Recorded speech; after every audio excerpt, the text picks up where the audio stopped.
इस वीडियो में हम मैक्रो इकोनॉमिक्स क्लास 12 से थर्ड चैप्टर वो है एग्रीगेट्स, नेशनल इनकम के एग्रीगेट्स पढ़ेंगे। आपने सुना होगा ना जीडीपीएमपी, एनएनपीएमसी, ये सब के बारे में। तो पहले मैं आपको इसका कुछ बेसिक कंसेप्ट सिखाऊंगी, कुछ बेसिक टर्मिनोलॉजीज बताऊंगी। उसके बाद हम जीडीपीएमपी को एनएनपीएफसी में कैसे बदलते हैं, या आपस में जो एग्रीगेट्स होते हैं वो क्या होते हैं, क्यों बनाए जाते हैं, कैसे बनाए जाते हैं और क्या उसका कैलकुलेशन रहता है, वो पूरा डिटेल में समझेंगे। सबसे पहले हम बेसिक जानते हैं। देखिए, मैं आपको बेसिक इसलिए पढ़ा रही हूँ क्योंकि जब आप ये बेसिक समझ जाएंगे तो आप जीडीपी, एनपी और एग्रीगेट्स में कैलकुलेशन आसानी से सीख जाएंगे, आपको कोई प्रॉब्लम नहीं होगी। तो बेसिक से स्टार्ट करते हैं। सबसे पहला बेसिक्स आपको ये जानना है कि पहली बात तो आपने ग्रॉस सुना होगा, ग्रॉस और एक होता है नेट। ठीक है, जैसे मान लो आप दुकान गए और आपने कोई सामान देखा तो उस पे 1000 रुपए लिखा हुआ है, लेकिन आपने सामने वाले को बोला कि इसमें से कुछ कम करो और मुझे फाइनल प्राइस बताओ। तो सामने वाले ने क्या किया, इसमें से 100 रुपीज माइनस कर दिए, आपको पड़ गया सामान 900 का। यानी कि एक्चुअल उसका जो प्राइस था वो था ग्रॉस 1000 रुपए, लेकिन उसमें कुछ ना कुछ डिडक्शन हुआ, कुछ कम हुआ, तो आपको फाइनल पड़ा 900 का। तो यानी कि जो एक्चुअल होता है और हमको कुछ चेंज या कुछ माइनस करने के बाद अगर जो अमाउंट मिलता है, जो हम एक्चुअल में पे करते हैं उसके लिए, उसको नेट बोला जाता है। ठीक है, तो ये थी कैलकुलेशन। अब देखिए,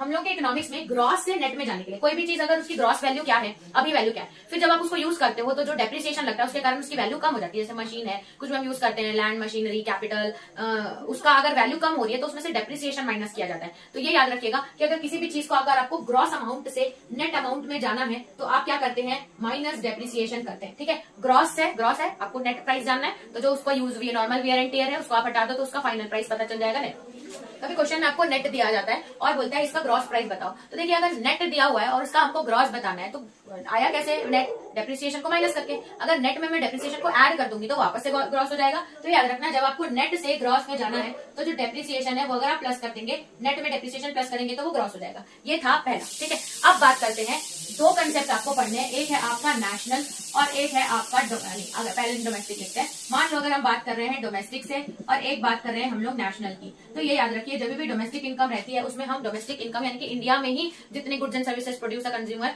उसका ही वैल्यू ऐड करते हैं, बाकी चीजें ऐड नहीं करते। ठीक है, और अगर हम लोग नेशनल इनकम की बात कर रहे हैं ना, तो आपने फॉरेन में जो कमाया है, फॉरेन से जो इनकम आई है वो पूरे नेशनल। लेकिन डोमेस्टिक की बात करते हैं तो इंडिया में जो इनकम अर्न हुई है, जनरेट हुई है, सिर्फ वही काउंट किया जाता है। ठीक है, तो दो टर्म है, एक है हमारा डोमेस्टिक और एक है हमारा नेशनल। ये याद रखिएगा कि डोमेस्टिक में हमारा कोई भी फॉरेन की इनकम ऐड नहीं है, लेकिन अगर हमको डोमेस्टिक के बजाय नेशनल की इनकम निकालनी हो तो हमें प्लस करना पड़ता है। ठीक है, डोमेस्टिक से अगर आपको नेशनल इनकम निकालनी है तो आप प्लस करोगे एनएफआईए। एनएफआईए का फुल फॉर्म होता है net factor income from abroad. आपने बाहर से जो पैसा कमाया, net factor income from abroad, ये होता है अगर आप एनएफआई यानी कि डोमेस्टिक है, फॉरेन से नेट फैक्टर इनकम जो आप कमाए हो प्लस करोगे तो आपको नेशनल इनकम निकल जाएगी। ठीक है, और net factor income of abroad कभी कभी आपको एनएफआई दिया होगा, कभी कभी आपको एनएफआई नहीं दिया रहता है। ठीक है, तो आप क्या करेंगे, net factor income from abroad minus net factor income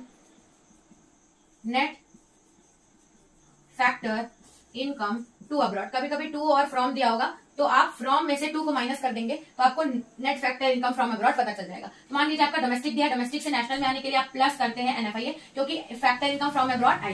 अब बात करते हैं, मान लो कभी कभी आपको नेशनल दिया, नेशनल से डोमेस्टिक में जाना है, तो जब भी हम डोमेस्टिक की बात करते हैं तो डोमेस्टिक में हमारी net factor income from abroad नहीं होती, तो जो चीज यहाँ प्लस हुई माइनस कर दो, बहुत आसान है। नेशनल से डोमेस्टिक में जाने के लिए क्या करेंगे, माइनस एनएफआईए कर दीजिए। तो ये ग्रॉस है, डोमेस्टिक है। अब लास्ट आता है, दो चीजें होती है। देखिए, जब भी आप फैक्ट्री में अभी प्रोडक्ट बना है, फैक्टर कॉस्ट होता है जो भी आपका, और एक होता है मार्केट प्राइस। ठीक है, मार्केट प्राइस मैं ऐसे इसको समझाती हूँ। फैक्टर कॉस्ट मतलब फैक्ट्री में कोई सामान बना है। अब मान लो आप फैक्ट्री में कोई सामान अभी बना है, तो क्या इसमें कोई टैक्स लगी होगी, क्या नहीं।